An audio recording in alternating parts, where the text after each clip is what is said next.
أهلا بيك يا صديقي. تخيل لما أقولك إن في شخص واحد بس بيواجه مؤسسة بتحكم العالم كله، والمؤسسة بتمتلك وحوش مش بني آدمين يا صديقي. كل واحد فيه بيمتلك قدرة وقوة كفيل بإن هو يهدد الدولة لوحده. لكن الشخص ده مش أي حد، ده ساكاموتو، أسطورة في عالم المختلين. لم يكن يجرؤ أحد على ذكر اسمه فقط، لكنه بسبب وقوعه في حب بنت بيشوفها بالصدفة بيخرج من منظمة المختلين وبيسيب حياته القديمة خالص. بيتجوز البنت دي وبتخلف له بنوتة صغيرة وبيبدأ معاها حياته في سوبر ماركت صغير. وفي يوم عادي بيكون ساكاموتو قاعد في المحل بتاعه، بيدخل عليه من الباب شخص اسمه شين، مغتال برتبة عالية وكمان بيقدر يقرا الافكار. ومن الواضح ان هم يعرفوا بعض قبل كده. بيسلم على ساكاموتو وبيقول له ان هو جاي يودعه لانه هيسيب البلد النهارده. وفجأة بيطلع المسدس وبيضرب عليه النار، لكن ساكاموتو بيقدر يغير اتجاه الطلقة بحتة الحلاوة اللي كانت في بقه. اوبا دي شكلها تولع يا جدعان. وفي لحظة ساكاموتو بيختفي، وفي اثناء ما شين بيدور عليه بيكون هو مستخبي منه، وعشان يشتت انتباهه بيرمي علبة بسكوت في الناحية التانية وبينجح في كده فعلا. وده بيخلي شين يتحرك بحذر شديد وفي قمة تركيزه. لكن على مين؟ ساكاموتو بيكون جاهز ادواته بالفعل، حلاوة واستك، وفي انتظار اللحظة المناسبة. وبقدرة قادر يا مؤمن الحلاوة بتخترق كل حاجة قدامها كأنها رصاص. بس شين بياخد باله في اللحظة الأخيرة، لكن ساكاموتو بيكون مستنيه وما بيدلوش أي فرصة. وفي لحظة، أيوة يا صديقي، هي كانت لحظة واحدة بس اللي محتاجها ساكاموتو عشان يظهر جنب شين. والأول مرة بينفذ هجوم حقيقي بينهي بيه المعركة كلها بهجوم مدمر، وبيخليه يشوف لمحة من القاتل الأسطوري اللي كان عليها ساكاموتو في الماضي. وعلى عكس ما كان شين متوقع تماما، بيفتح عينه وبيلاقي نفسه لسه حي وساكاموتو ما قتلوش. لا، والغريب كمان ان هما بيكونوا مجهزين له الاكل. بيفهم في اللحظه دي ان الاكل مسموم، بس ما بتفرقش معاه لانه بيمتلك جسم عنده قدره عاليه على مقاومه السموم. لكنه مجرد ما بيبتدي ياكل عينه بتدمع وايده بتترعش، وده مش لان الاكل مسموم ولا حاجه. شين بيبكي من لذه الاكل وطعمه الجميل. بس المشهد التاني اللي بيشوفه بيخليه يفهم كل حاجه، لانه في اللحظه اللي بيشوف فيها ساكاموتو هو وعيلته وساعدتهم بالحياه البسيطه اللي هم عايشينها، بيقدر يفهم فيها انه عشان يقدر يحمي عيلته والحياه الجميله دي هرب من حياته القديمه ومش هيرجع ليها تاني. وعشان نفهم اكتر بنرجع للزمن لورا شويه، وبالتحديد اليوم اللي قبل ده. بيكون ساكاموتو في محله كالمعتاد وهو وعيلته، ومعاهم عيل غيث عمال يلعب ومش سايب اي حاجه في حالها، لا وعايش في دور القناص وعايز يبهرهم بمهاراته. لكنه لسوء حظه في اللحظه اللي بيجي يفتح فيها الزبون الباب بتقع من الشنطه علبه الحبر وبتبهدله البنطلون. والراجل اول ما بيشوف كده بيتحول وبيمسك العيل اللي غيث ده وهو مش عارف يعمل معاه ايه. بس المصيبه ان الواد ما بيكتفيش بكده، ده كمان بينيل له الموضوع اكتر، وكانه بيمضي للراجل على شهاده وفاه البنطلون. وده القرار اللي خده، الواد ده لازم يموت. لكن ساكاموتو بيوقفه في اللحظه الاخيره، والطبيعي في الوضع ده انه كان هيقتله بالقلم الرصاص اللي في ايده. لكن ده كان زمان، اما دلوقتي كانت مجرد فكره في دماغه. بس الغريبه ان في شخص قدر يشوف الفكره دي بشكل كامل، وهو شين اللي بيظهر فجاه جوه المحل من غير ما حد يحس بيه. وده لانه بيمتلك القدره على قراءه الافكار وبيشوفها في مشاهد زي التلفزيون بالظبط. اول ما بيشوفه على طول بيفكر في طريقه قتله، واللي بتصدم شين لانه قدر يشوفها. بس بعد كده بنفهم ان شين جاي عشان يطلب من ساكاموتو يرجع للاغتيال تاني، وده بناء على طلب المؤسسه اللي كان بيشتغل فيها ساكاموتو في الماضي. بس ساكاموتو بيرفض الامر نهائيا وبيقول له ان استحاله يرجع تاني. وده بيخلي شين يتنرفز خالص ومش فاهم ازاي شخص كان زمان لقبه اسطوره المختلين يتحول للشكل ده. وهو بيقرر ان هو يمشي، لكن بيوعده ان هو راجع تاني ومش هيسيبه. لكن الرد بيجيله سريع، الواد لسه مصر على ابهارهم بمهاراته. الواد ده مشكله يا جدعان. بيسيبهم ويمشي وهو مش عارف يعمل ايه. لكن بيجيله تليفون من رئيس المنظمه، واول ما بيعرف ان ساكاموتو رفض ان هو يرجع بيأمره بان هو يقتله. بس شين بيقول له ان ساكاموتو دلوقتي اتغير خالص وما بقاش مصدر تهديد ليهم، فايه المانع ان هم يسيبوه لحياته. لكن الزعيم بيفكروا بقواعد المنظمه، وهو ان يقتل كل من يغادر الجمعيه دون اذن. وده اللي عمله ساكاموتو، وده معناه ان الامر منتهي. لو شين ما قتلوش هيبعت لهم حد تاني يقتله ويقتل مع شين اللي خالف الاوامر. وفي النهايه بيقرر ان هو ينفذ الاوامر ويغتال ساكاموتو. وبنرجع تاني للحاضر، بعد ما شين بيسيب ساكاموتو وبيمشي بيروح ويطلب لقاء مع رئيس منظمه المختلين، وبيطلب منه ان هو يعفو عن ساكاموتو وعيلته. لكن رئيس المنظمه بيرفض، واول ما شين بيشوف كده بيعرض عليه حياته مقابل تعهد من رئيس المنظمه بعدم المساس بساكاموتو وعيلته. وده اللي بيوافق عليه رئيس المنظمه قدام شين، لكن في دماغه بيقول ان استحاله يعمل كده، وبمجرد ما يتخلص منه هيبعت ناس غيره تقتل ساكاموتو وعيلته. وبينسى خالص ان شين بيقدر يقرا الافكار. وبعد ظهور نيته الحقيقيه واللي كان متوقعها شين من البدايه اصلا، بيقرر ان هو يقتلهم كلهم وبيبتدي يهجموا عليه. لكن بيقدر ينهي على عدد كبير منهم بسرعه، حتى الاشخاص اللي كانوا مستخبين وهو مش شايفهم نهائيا بيقدر يحدد مكانهم عن طريق افكارهم اللي بيقراها وبيسمعها كمان. وبالقدره دي قدر يتجنب معظم الهجمات الموجهه ناحيته. وفي اثناء ده بيكون ساكاموتو سامع كل حاجه لانه زرع جهاز تنصت في مسدس شين لما افقده الوعي. وبيقرر ان هو يتحرك عشان ينقذه، وبيفتح خزنه الاسلحه بتاعته اللي بيمتلك بيمتلك فيها كل انواع الاسلحه اللي ممكن تتخيلها. تقريبا يا جدعان الراجل ده بيمتلك اسلحه تخليه يحارب بلد بحالها، لكن في وسط سوق السلاح ده كله ما بياخدش غير مسدس الكهرباء. وفي نفس اللحظه بيكون شين وصل للنهايه، لان دي اخر خزنه رصاص معاه، وما بقاش قدامه غير المواجهه المباشره واختراقهم بالقوه. واول ما بيتحرك بيتصاب بطلقه في رجليه، وبمجرد ما وقع ما ادالوش اي فرصه وكانوا كلهم فوق دماغه. ودي بتكون نهايه شين، او هو كان فاكر كده. بيظهر ساكاموتو بمسدس الكهرباء، وبهجمه واحده بيقدر يفقدهم الوعي هما الثلاثه وينقذ شين. واول ما بيشوفوه بيهجموا عليه كلهم، بس المره دي بيظهر سلاح مميز، عصايه الاكل اليابانيه، وما بيدهمش فرصه للصدمه، ولا احنا كمان والله. وبيعملهم زي الكره البولينج بالظبط. ولو مصدوم يا صديقي احب اقول لك ان انت استعجلت، وده لما تشوف سلاحه التاني قلمين خشب بيصد بيهم كل الرصاص اللي طالع من الاتنين بسرعه خارقه. الراجل ده لقب الاسطوره مش من فراغ، بيقدر يحول كل حاجه قدامه لسلاح فتاك، بمعنى ادق هو نفسه سلاح خارق. حتى في اللحظه اللي كان فيها زعيم المنظمه مسؤول من اللي بيحصل قدامه ومش فاضل غيره هو والاتنين الحراس اللي معاه، واللي ما بياخدوش منه وقت كبير، وبسرعته الكبيره بيقدر يتجنب كل طلقات الرصاص. وكل اللي بيحتاجه بعد كده هي هجمه واحده في لحظه عشان ينهي الامر تماما. بيروح لشين اللي بيشكره عشان انقذه، وبيكون مستغرب هو عارف مكانه ازاي، لكنه بيطلع له جهاز التنصت اللي زرعه قبل كده، وبيفهم شين الموضوع كله. وفي النهايه بيوعده ان هو هيسيب البلد ومش هيشوف وشه تاني. بس ساكاموتو بيعرض عليه ان هو يشتغل معاه في المحل، او بصراحه بيفرض عليه ان هو يشتغل معاه في المحل. تاني يوم في الشغل بيكون شين عمال يظهر مدى انبهاره بميار ساكاموتو، ساكله رئيس المنظمه وكل اتباعه. لكن مرات ساكاموتو بتسمعه وبتقول له هو انت رجعت للاغتيال تاني؟ فبيقول لها بسرعه لا ما حصلش. فبتفكره بعاقبه كسر قواعد العائله والى الطلاق، يعني لو رجع للاغتيال تاني هتهجره هي وبنته. بتسيبهم وبتمشي، واول حاجه بيفكر ساكاموتو ان هو يقتل شين عشان زل في لسانه. وفي مكان تاني بيكون موظف شركه دين التجاريه بيقدم تقرير لرئيس الشركه عن بنت عائله زعيم المافيا اللي هربت منهم بعد قتل ليلتها بدانه. وده اللي بيخلي رئيس الشركه متنرفز، لان البنت دي بتملك مفتاح الخزانه اللي فيها كل كنوز العيله، وبيقرر يرسل نكرين من المؤسسه اللي بمجرد ظهورهم بيقتلوا موظف في الشركه بدون اي سبب للمتعه فقط. المبتلين دول باتش وسوسو، مبتلين برؤوس عاليه ومشهورين بذبح ضحاياهم، وكمان متعتهم الاساسيه هي لسم رؤوس ضحاياهم بعد قتلهم. بيأكد عليهم رئيس الشركه ان لازم يحصلوا على المفتاح اللي بتملكه البنت دي باي طريقه. في نفس الوقت بيكون ساكاموتو في السوق ومعاه شين عشان يشتري فطيره اللحم البقري المميزه اللي بتحبها مراته وبنته، وما بيتعملش منها الا 50 قطعه يوميا. ولحسن حظه قدر يحصل على 4 قطع مره واحده، وده خلاه فرحان جدا. لكن فجاه بتنط بنت من الشباك وبتيجي عليه، واول ما بيقوم بيتصدم لان فطيره اللحم اللي كان فرحان بيها باظت. واكد لك يا صديقي ان كل اللي بيفكر فيه ساكاموتو دلوقتي ازاي يقتل البنت دي بشكل مؤلم. بس بيظهر بعض الاشخاص اللي بيطاردوا البنت دي، واللي بتطلع لوشي تانج بنت زعيم المافيا اللي بيدوروا عليها، وبسرعه بيحاولوا يمسكوها لكنها بتقدر تتصدى ليهم، وكمان بتهزم 2 منهم. واضح ان مفيش حد غلبان في المسلسل ده غير انا وانت يا صديقي. في النهايه بيهجموا مع بعض وبيحاصروها، بس كانك يا ابو زيت ما غزيت بتمرمط بيهم الارض وهم التلاته. وده لانها بتتقن التايشي، فن من فنون القتال الصيني. لكن في النهايه بيقدروا يتمكنوا منها وبيكتفوها، وبيطلع السكينه وهو مقرر ان هو يقطع لها رجليها عشان ما تعرفش تتحرك وتهرب منهم تاني. وفي اللحظه دي بيتدخل ساكاموتو وشين كمان وبيقدروا يحرروها. وحتى البنت مجرد ما بتتحرر ما بتديش فرصه للشخص اللي قدامها وبتقضي عليه. لكن ساكاموتو لسه عايش في بحر الاحزان بسبب فطيره اللحمه اللي باظت. لكن مفيش وقت، في مجموعه تانية بتظهر ليهم، وده بيخليهم يهربوا بسرعه. واثناء ما هما بيهربوا بتعرفهم عن نفسها وبتقول لهم ان هي من عيله مافيا مشهوره، وده بيفاجئ شين. وانا بصراحه مش عارف ليه هما نفسهم مختلين. المهم بتقول لهم ان الناس دي بتطاردني عشان المفتاح ده مفتاح خزنه عيلتي اللي بيحتوي على كل الكنوز اللي قدروا يجمعوها على مدار حياتهم. فشين بيقول لها ان هي تتخلى عن المفتاح ده. بترد عليه بعصبيه وبتقول له ان استحاله تعمل كده، ابوها وامها وكل عيلتها فقدوا ارواحهم في ده المفتاح ده واستأمنوها هي عليه، واستحاله ان هي تخيب ظنهم. بتعتذر ليهم ان هي ورطتهم في مشكله ما تخصهمش، وبتقول لهم ان من المناسب دلوقتي ان هم يفترقوا عشان ما تورطهمش معاها تاني. لكن ساكاموتو بيوقفها وبيسالها ان كانت تقدر تصنع فطيره اللحم البقري المميز المشهوره في المنطقه بتاعتها. فبتقول له هي عندها الوصفه. فبيقرر يساعدها في مقابل ان هي تصنع لهم الفطيره دي. بس فجاه باتشو بيظهر جنبه وهو بيتكلم بهجوم بيطيره حرفيا قدام شين اللي ما بيلحقش يعمل اي حاجه. وكمان بيكون معاه اخوه سون. واول ما بتشوفهم لوشي بتحذر شين، بس شين ما بيستناش وبيهجم عليهم على طول. لكن سون بيفتكر ان هجوم شين ده نابع عن غضبه لقتل صاحبه. الجماعه دول صعبانين عليا قوي، لان في اللحظه اللي بيهاجم فيها باتشو على لوشي بيكون ساكاموتو رجع تاني، وبيحصل له زي اللي حصل لفطيره اللحم المميزه بالظبط. بيسفلته يا معلم لدرجه ان السطح كله بيتهد. وبتنتقل المواجهه للدور اللي تحت، ومعاها لوشي اللي بتكون منبهرة بقوة ساكاموتو. اما بالنسبة لباتشو اللي بيكون لسه واخد على قفاه، بيوعد ساكاموتو بموت مؤلم وبيطلب سوم من البنت اللي هي تسلم المفتاح، وفي المقابل هيقتلها بطريقة جميلة. يا سلام على الرأفة والرحمة اللي في قلبك. المهم لوشي ما بتسيبوش يكمل وبترفض على طول، لكنه بيستفزها اكتر لما بيفكرها بابوها وامها وبيقول لها ان انت ما تتخيريش عنهم، هما برضو رفضوا عرضي قبل ما يموتهم بطريقة مؤلمة جدا، وبيخليها تندفع ناحيته بدون تردد. لكن ساكاموتو بيلحقها لانه كان فخ، وفعلا سين ما بيستناش وبيوجه هجوم مفاجئ ليها، لكن ساكاموتو بيكون صح وبيقدر يمنعه، وده بيخلي باتشو يتاكد انه مش هيقدر يوصل للمفتاح غير لما يقضي على ساكاموتو واللي معاه، وبيهجموا على طول بشكل مباشر. لكن ساكاموتو بيقدر يتفادى كل الضربات بتاعته وكمان يصدها، وبسرعه بيتدخل سين في هجوم تاني، لكن ما بيفرقش مع ساكاموتو، بيقدر يصده هو كمان. والمصيبه السوداء انه بيتعامل معاهم بادوات المطبخ، حتى الهجمات المخادعه بالاسلحه الخفيه بيقدر يمسكها بايده. وهنا بيتاكد سين ان اللي قدامه ده مش مجرد شخص عادي، وبيقول لاخوه ان احنا لازم نتعامل معاه بجديه، وبينطلقوا في هجوم مشترك بيسموه تقطيع الجحيم، اسلوب خاص بيهم. كميه هجمات كبيره وسريعه جدا بتخلي الهدف ما عندوش القدره على تحديد مكانها او وقت لتجنبها، والكلام ده ينطبق على اي حد تاني في العالم غير ساكاموتو اللي بيفقد باتشو وعيه بضربه بصينيه العدس. ومحدش يقول لي هو في عدس في اليابان، لان طبعا فيه، وعشان تتاكد اسمه يا سيدي عدس ياباني. المهم وحتى سلاح سون التشكر المعزز واللي بيعتبر من اقوى واصلب الاسلحه بيحولها ساكاموتو لفتافيت بصينيه قلي البطاطس الياباني. وفي اللحظه دي بيتاكد سون ان فكره التغلب على ساكاموتو مستحيله، عشان كده بيقرر يتوجه للوشي الشخص اللي اضعف فيه عشان ياخدها رهينه ويقدر يهرب من هنا. لكن طبعا شين بيقدر يقرا افكاره بسبب قدرته المميزه، وبسرعه كبيره بيمنعه. وهنا ساكاموتو بيكون في انتظاره بثلاجه المطبخ اللي بتنهي عليه تماما، وفي الوقت اللي بيكون فيه رئيس الشركه التجاريه في انتظار سون وباتشو على حر من الجنب، بيقولوا متكتفين ومرمين قدامه، وكمان معاهم لوشي اللي بتخلي وشه شبه وش رجلي بالظبط. واخيرا بتيجي اللحظه اللي بتفتح بيها باب الكنز الخاص بعيلتها، واللي بتكون مليانه بخيرات الله. يا رب انا مش عايز ذهب ومجوهرات ومرجان زي اللي لابسهم ساكاموتو، انا كل اللي عايزه مكنه دايو 2 سودا وفيها رفرف اعلق عليه صندل بنت اختي، واكتب عليها من النهارده المعامله معاكم ميري، ومحدش يجي يقول لاخويا وزميلي. واذا كان عن النخوه والرجوله فده لقب من سنه اولى، مش وقت احلام. نرجع للمهم. بعد كل الاحداث دي بيعرض ساكاموتو الشغل على لوشي معاهم في المحل، اللي بتوافق بدون اي تردد رغم ان عندها فلوس تقدر تجيب بيها 3 مكانات دايو 2، وده لانها حست بالامان معاهم بعد فقدانها لاهلها كلهم. وفي تاني يوم يا مؤمن، تاني يوم بالظبط، بيطلب شين من ساكاموتو ان هو يطردها من الشغل لانها مش عارفه تعمل حاجه وبوظت الدنيا كلها. اول حاجه جت متاخر عن الشغل ساعتين، وتاني حاجه حط علب الصابون في التلاجة، حتى رصه الحياه على الرفوف، كارثه بكل معنى الكلمه. ولما شين سالها هو انت اشتغلت في مكان قبل كده، قالت له اشتغلت مع ابويا، كنت بحفر حفره وبدفن فيها اكياس قماش. شكلها غامض شويه لكن ما كنتش عارفه ايه اللي بيبقى جواها، وطبعا دي مش محتاجه اجابه، طبيعي يعني بنت زعيم مافيا هيكون في الاكياس ايه. المهم ساكاموتو بيقول لهم ان مفيش داعي تتخانقوا مع بعض والتعاون بينكم هيكون افضل، وبيطلب من شين ان هو يطلع ينظف بره. اما لوشي فمهمتها ان هي تعمل لهم فاتوره اللحم البقري المميزه. وهنا الصدمه، لان شين اول مره يشوف ساكاموتو بيكتر في الكلام بالشكل ده، حتى افكاره اللي بيقدر يسمعها بتكون مختصره وكانه حد تاني مختلف تماما عن ساكاموتو اللي يعرفه. بس المفاجاه الاكبر لما بيخش عليهم ساكاموتو تاني غير اللي واقف قدامهم، وهم واقفين ومرعوبين ومش فاهمين اي حاجه. وكمان ساكاموتو التاني بيتجاهل الموضوع تماما وبيخش يقعد على المكتب ولا كأن في حاجه. بس الاولاني بيفاجئه بهجوم مخفي وخنجر في وشه اللي بيقدر يتفاداه، وفي نفس الوقت وبسرعه كبيره بيقدر كل واحد فيهم يوجه هجوم للتاني، لكنهم بيتراجعوا بكل هدوء، وبيطلع واحد فيهم عنده قدره على التشكل. وفي وسط ذهول شين من قدرته على تغيير شكله وكمان عدم قدرته على قراءه افكاره، بيكون هو واقع على نفسه من الضحك عشان قدر يخدعهم بكل سهوله. بيضربوه وبيعملوا له ليمونه بس من الكبيره شويه، وبيطلبوا من ساكاموتو يعرفوه من الحيوان ده، لكنه بيعرف عن نفسه وبيقول لهم ان هو نجومي صديق ساكاموتو بيشتغل في المحل اللي قدامه، عمره 18 سنه، لكن في الواقع مفيش محل قدامهم اصلا. ودي بتكون الكذبه الثانيه. بيدوله فين يوجعك، ولوشي ما بترحموش وبيعملوا له ليمونه تاني من الكبيره برضه، وبيربطوه في كرسي. بس المره دي بيعرف عن نفسه نجومي مغتال برتبه اسطوره وعمره 27 سنه، صديق ساكاموتو، وجاي عشان يعرفه ان تم وضع مكافاه مقدارها مليار ين على اللي يقدر يقتل ساكاموتو، وان جمعيه المختارين صدقت على المهمه او وافقت عليها، وفي خلال ايام بسيطه تنتشر على موقع المهمات. لكن الاخبار انتشرت امبارح. في نفس الوقت بتكون البيتزا اللي طلبتها لوشي وصلت، وكما توقعت يا صديقي بيطلع عامل البيتزا مختال برضه، وبسرعه بياخد عمنا نجومي رهينه وبيقول لهم لو حد اتحرك هيقتله. لكن الراجل يا عيني هيتجنن، ساكاموتو ولوشي منفضين له خالص وعمالين ياكلوا بيتزا، والراجل عمال يهدد بيهدد بقتل ولا هم هنا، وشين كمان مذهول من اللي بيحصل قدامه، لكن وبسرعه رهيبه بيسيطر نجم على الوضع تماما وبيفقدوا الوعي، وبيقول لهم صدقتوا كلامي دلوقتي؟ اكيد ده واحد من اللي عرفوا الخبر امبارح وهتشوفوا من ده كتير، ومع اني مختل بدوري لكن ما عنديش اي نيه للمشاركه في المهمه دي، وبيسيبهم ويمشي. لكن ساكاموتو بيساله عن السبب اللي دم بيه وضع المكافاه على راسه، بيقول له للاسف ما اعرفش، لكن ابادتك لشركه دان التجاريه كان كفيل للفت النظر ليك على الرغم من انك متقاعد عن العمل. وفي النهايه بياخد المختل معاه وبيمشي. وفي اثناء ما كل ده بيحصل بتكون مجموعه من المختلين، اقسم بالله ما اعرف اقول اسمها، مركبين كاميرا في علبه البيتزا وشايفين كل اللي بيحصل قدامهم، وكان عامل البيتزا فرد منهم. وبعد اللي شافوه بيطلب قائدهم منهم الحذر الشديد في المهمه دي بالاخص، لان الشخص اللي بنستهدفه عضو سابق في الاوردر، والاوردر دي مجموعه خاصه جدا او تقدر تقول اسطوريه، لان وجودها من عدم ومحدش قدر يثبته حتى في جمعيه المختلين الا اعداد قليله جدا. هدفهم الوحيد حمايه النظام في عالم الاغتيال وازاله كل ما تعده الجمعيه تهديد لها، لكن ومع ذلك بيستهزئوا بيه جدا لانه شكله ما يدوش على اي ملامح للقوه. بس المفاجاه لما بيحذرهم ساكاموتو اللي بيكون عارف ان في كاميرا في علبه البيتزا، وبيقول لهم ان لو حد فيهم قرر يستهدفه هتكون نهايته مؤلمه جدا. وبعد كده بيكونوا قاعدين بيفكروا هيعملوا ايه، لان كلام نجومي طلع صح، وعشان كده ساكاموتو بيقول لهم ان من الافضل ان احنا نختفي عن الانظار شويه لحد ما نشوف هنعمل ايه. بس المشكله الحقيقيه لما بنته بتيجي وهي فرحانه وبتقول له انها مش قادره تستنى لحد بكره، ومع ان شين مش فاهم حاجه لكن ساكاموتو بيفهم بكره يوم الاجازه اللي وعد بيه بنته ومراته برحله للملاهي وكان ناسي خالص، وده معناه تلاشي فكره الاختفاء عن الانظار. المكان ده بيكون اكتر مكان مناسب لاغتيال حد، لان المختلين هيقدروا يخطفوا وسط الاعداد الكبيره من الناس اللي في الملاهي، وعشان كده بيتم توكيل مهمه لشين واللوشي: 1. هزيمه الاعداء، 2. جعل اهل ساكاموتو يستمتعون في الملاهي. وده كله هيعتمد على قدره شين في قراءه الافكار، واللي بتوصل ضمن دائره نصف قدرها 30 متر حواليه، وفي المساحه دي لو حد اظهر اي نيه قتل هيكتشفه ويقدر يحدد مكانه بدقه عاليه، بس بيحتاج تركيز عالي جدا في الحاله دي، وفعلا بيقدر يحدد عمل النظافه اللي اظهر نيه القتل بسرعه. بيبلغ ساكاموتو ويحدد له مكانه، واللي بيكون مختل برتبه عاليه من المجموعه اللي اقسم بالله ما اعرف اقول اسمها بيتحرك مباشره ناحيته، ولوشي بتلهي بنته ومراته عنه، وفعلا بيعدي من جنبه، وده بيكون انسب وقت لهجومه، لكن ومن غير حتى ما يلف بيكون سحب القلم من جيبه وقضى عليه. ويا ريت كده وبس، بيرموه في الزباله، قمه الذل يا جدع. ومع ان كل ده حصل في غمضه عين، لكن اكتر حاجه كانت مبهره قدرته على تجنب الاعضاء الحيويه والشرايين عشان ما يقتلوش. وبعد كده بيظهر معانا الشخص التاني تاتسو، مختل برتبه عاليه من مجموعه اللي اقسم بالله ما اعرف اقول اسمها، بيراجع كل التفاصيل اللي تخص ساكاموتو وشين، وبيعرف من المعلومات ان شين عنده القدره على قراءه الافكار، ودي بالنسبه له بتكون اكبر عقبه، لكن بسبب تدريبه وقدرته العاليه على التامل بيقدر يلغي كل افكاره عنهم، وكمان يخفي نيته عن القتل تماما، وده بيخلي شين ما يقدرش يكشفه. حتى لما بيركب معاهم في نفس اللعبه بيكون على بعد خطوات من شين ما بيلاحظوش. بس الدنيا بتختلف لما لوشي بتاخد بالها منه وتقول له ان ده شكله مريب، وبمجرد ما يركز معاه شين بيتاكد ان هو مغتال وقدر يخدعهم ويركب معاهم، وبسرعه بيبلغ ساكاموتو ويحدد له مكانه، وبسبب قفل كرسي الامام ما كانش شين قادر يتحرك عشان يتخلص منه، وده بيدي مساحه لتاتسو ان هو يهاجم على ساكاموتو فعلا. لكن التاني صايع برضه، بيكون عامل حسابه ولابس نضاره مضاد للرصاص، وكل ده وعمال شين مش قادر يعمل حاجه، فبيضطر يدمر مفتاح الامان عشان يتحرك. بس المشكله الكبيره انه داخل على اللفه الكامله، لكنه بيكون عنده خطه مجنونه، هيرمي نفسه من اعلى ارتفاع في الدايره في وقت محدد عشان يسقط فوق المختل بالظبط، وسبب مهاراته العاليه بينجح في كده فعلا، وكمان بيقدر يسحب المختل معاه بعيد عن ساكاموتو، وبيرجعوا هما الاثنين على السكه الحديد للعبه. لكن الازمه قدام شين انه مش قادر يقرا افكار تاتسو نهائيا، والمشكله الاكبر ان اللعبه كمان مستمره في الظهور، بس بيقدروا يتجنبوها عن طريق القفز في الهواء، وده بيدي فرصه لتاتسو انه يهاجم بسلاحين كونو مع بعض في نفس الوقت، وعشان كده شين ما بيقدرش يتجنب غير سلاح واحد منهم، وبيتم اصابته في رجليه مجرد خدش بسيط، لكن اللي ما كانش عامل حسابه عليه ان الاسلحه دي مسممه، ومع ان شين خاض تدريبات خاصه خلت جسمه عنده مقاومه عاليه للسموم، لكن السم ده اثر في قدرته على الرؤيه، وده لانه مكون من اعشاب خاصه غير معروفه بتستهدف العين، وفي نفس الوقت بيكون القطر وصل في ظهره بيتجنبوه بنفس الطريقه، لكن المره دي شين بيقفز بارتفاع منخفض وبيستغل سرعه القطر عشان يقدر يحاصر تاتسو، لكن الموضوع لسه ما خلصش. تاتسو مختل برتبه عاليه زي شين بالظبط، يعني القضاء عليه مش هيكون بالسهوله دي، غير مشكله عدم نابوجيا انا مضطر على قوه افكاره، بس في نفس الوقت بيقدر يقرا افكار ساكاموتو اللي بيكون في عرض مسرحي مع عيلته لودوميت شوجر الشخصيه الاساسيه للملاهي، وبيقرر ينقل المعركه عنده على المسرح، وفي الوقت اللي بيكونوا فيه الممثلين مستغربين من اللي بيحصل قدامهم بيكون شين لبس بدله دوميت شوجر وجاهز تماما لاستئناف المعركه،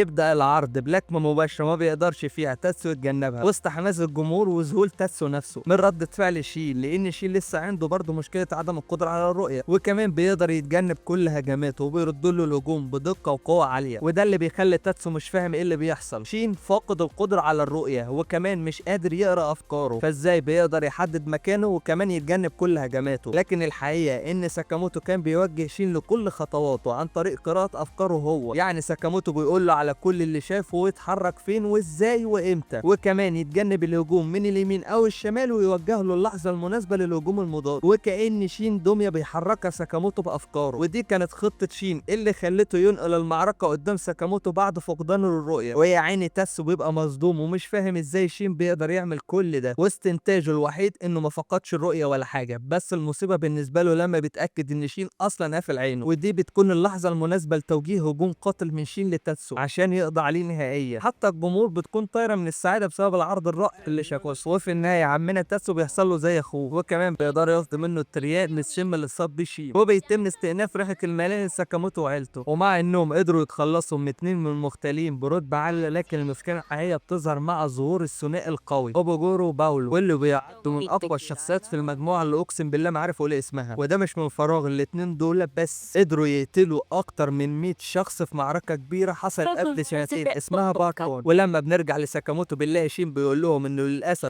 ده رياضة الافكار لبقية اليوم، وده بسبب تفاعل الكريات مع جسمه. وبسرعة بتجري لوشي وبتطلب من ساكاموتو ان هم يرجعوا للبيت لان الوضع اصبح خطير جدا، لكن طبعا ده ما بيحصلش عشان ما يسببش في حزن بيته ومراته، وبيستمر اليوم في الملاهي وبيستمتعوا بكل الالعاب. يا ريته كنت معاهم. لكن المشكله الحقيقيه لما بيجي الدور على بيت الرعب اللي انا شخصيا بموت فيه. المكان ده فيه واد جزمه بيضرب بجد. المهم المشكله في المكان ده هي بيئه مناسبه جدا لاي مغتال عشان ينفذ مهمته، واللي بتكون عباره عن مستشفى تم فيها عمليات قتل وتقطيع للمرضى من دكتور مجنون كان بيشتغل في المستشفى. ومع ان المفروض ان الشخص اللي يكون مرعوب في المجموعه دي اللي بتتكون من مختالين وبنت زعيم مافيا هي البنت الصغيره هنا وامها، لكن اللي بيحصل العكس. لوشي وشين هم اكتر ناس مرعوبين، لدرجه ان لوشي عماله تشرب من البتاع اللي في ايديها ده، ولما شين بيسالها عليه بتقول له انه ده دواء مهدئ للتوتر. لوشي ميته في جلدها بكل معنى الكلمه، بس بسرعه بيظهر وراهم مختال وبيجري عشان خاطر يهاجم على ساكاموتو. وعارفين الجمله بتاعت زمان هو هيطلع اديك 90 قلم على غفله؟ هو ده اللي بيحصل فعلا، والواد يا عيني من الصدمه بيفقد الوعي وهو واقف مكانه، وفي الوقت نفسه بيكون اوبوجو وبولو في نفس المكان بيراقبوا ساكاموتو واللي معاه، وبيطلب بولو من اوبوجو انها ما تقربش ساكاموتو، هو لوحده هيتولى امره. ولما بتساله عن سبب حقده عليه بيقول لها ان هما كان زمان تقريبا اصحاب. في بدايات بولو في عالم الاغتيال سمع عن اقوى واحد في الجمعيه واللي كان ساكاموتو، وراح عشان يتعرف عليه، ولما شاف طبيعه ساكاموتو واسلوبه الحازم لدرجه ان هو ما بيتكلمش اصلا حس بتشابه كبير جدا في شخصيته، ومن هنا ابتدت صداقه قويه لدرجه ان معظم خروجاتهم في الوقت اللي ما بيكونوش فيه في مهمات كانت مع بعض، واصبح ده امر طبيعي ما بينهم. وفي يوم عيد الحب اتفاجئ لما جت مجموعه بنات في الجمعيه من قسم المختالين عشان تقدم الهدايا لساكاموتو. لا ومش كده وبس، ده دولابه كمان كان مليان هدايا عن عيد الحب. حتى نجومي طلع صاحب شعبيه كبيره كمان في الجمعيه. ركز بقى معايا، نجمو بيسال ساكاموتو عن الشخص اللي معاه وهو باولو، بيقول له ان هو ما يعرفوش وبيسيبه يمشي. وطلع الحاج باولو ده كله فاهم غلط، يعني كان بيروح ويطلع معاه وياكل معاه ويستحمى معاه، واتاري ده كله ساكاموتو مش شايفه اصلا ولا حاطه في دماغه. ايه الصدمه ده يا جدعان؟ واصلا صداقتهم دي بتكون سوء فهم من باولو، وفي نفس الوقت بيكون ساكاموتو وعيلته بيكملوا رحلتهم في بيت الرعب، وكمان لوشي مكمله في شرب الدواء اللي بيهديها من التوتر. ولما شين بياخده عشان يجربه بيكتشف ان ده مش دواء ولا حاجه، ده بتطلع خمره، وواضح ان هو هداها فعلا لدرجه ان هي بتقابل باب كل حاجه حواليه بتقول ما تفتحنيش. يا جدعان ده الباب لو ليه بقه كان اتكلم، لكن هي بدون اي تردد بتفتح الباب اللي بيكون مليان بمجموعه كبيره من المختالين متنكرين في شكل زومبي، ومنهم باولو اللي بضربه واحده بيخلي ساكاموتو يخترق السقف للدور الثاني. حتى الهجوم المفاجئ من ساكاموتو بيتجنبه بسهوله. واضح ان المعركه دي مختلفه عن كل اللي شفناه، لكن اول كلمه تطلع من بق ساكاموتو هي اين عائلتي، وكمان بيوعدوا ان لو حصل لهم اي حاجه هيوريهم الجحيم على الارض. بس باولو بيتجاهل كل ده وبيسالهم كان فاكره ولا لا، وطبعا ساكاموتو بيقول له انه مش فاكره. والاخر مره اين عائلتي، لكنه بيتجاهله تاني، فبينطلق ساكاموتو بسرعه كبيره ناحيته، وقبل ما يلمسه بيطلق باولو الكره المطاطيه اللي في ايده بايده، بس تاثيرها ما بيكونش كبير عليه فبيهاجمه تاني، لكن المره دي بمجموعه كبيره جدا من القوى المتفجره اللي بتحاصر ساكاموتو بتفجير ضخم جدا، ومعها بيكون استكمال الهجوم بلكمه مباشره تطرح ساكاموتو ارضا بالكامل. وفي نفس الوقت بيكون شين قدر يقضي على المختالين اللي كانوا بيحاصروه ووصل للاوضه اللي فيها عائله ساكاموتو، بس لحسن الحظ ما بيكونش حصل لهم اي حاجه، مجرد فقدان للوعي، واللي بتكون خطفاهم هي وبوجو ومجموعتها. لكن لوشي بتفاجئها بهجوم سريع وما بتديهاش اي فرصه، وبتكون ما زالت لسه في حاله سكر شديد. لكن يا صديقي ده مش من فراغ، ده اسلوب القتال الشهير المقاتل السكير، واكتر واحد مشهور بالاسلوب ده ياكي شام. لو انت تعرف انا بتكلم عن ايه اكتب لي في التعليقات تحت.